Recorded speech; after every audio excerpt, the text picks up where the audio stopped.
According to Lin M. Bangwa Inai, Omudatana Mashuko Kuti, Kudakwashe Tagwirei is not feeling well. Zarabana Mashuko Mdanyo Pankwa Inai, Adoza Kuti. These people, they've been rivals, knowing that Kudakwashe Tagwirei is a member of the Canada faction.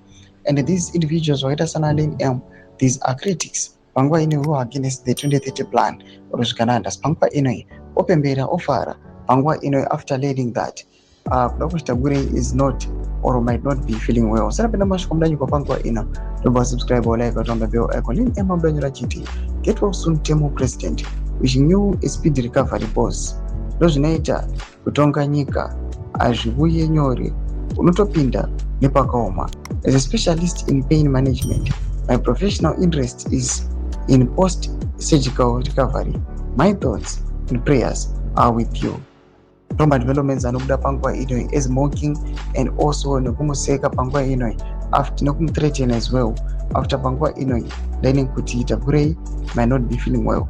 Ane pangwa inoi achi mumoka kana kumuseka kuti that is the road pangwa inoi as allegations anomboita kunana Lin M kuti Kudakwashe Tagwirei is fighting to be the president of Zimbabwe, and pangwa inoi that is why she is mentioning kuti ndo zvinoita kutonganyika azviuye nyore kuti this position he is fighting aingoyi on a silver platter, but pangwa inoi you have to come across all these developments ari kuda pangwa ari kuonekwa kunzi hazvina kumira zvakanaka pangwa inoi. If it is true kuti he is not feeling well, pangwa inoi azvipere mosha munyika yeZimbabwe. Pinda comment section medu dzofungira any more kuti pamusoro pechitiko ichi.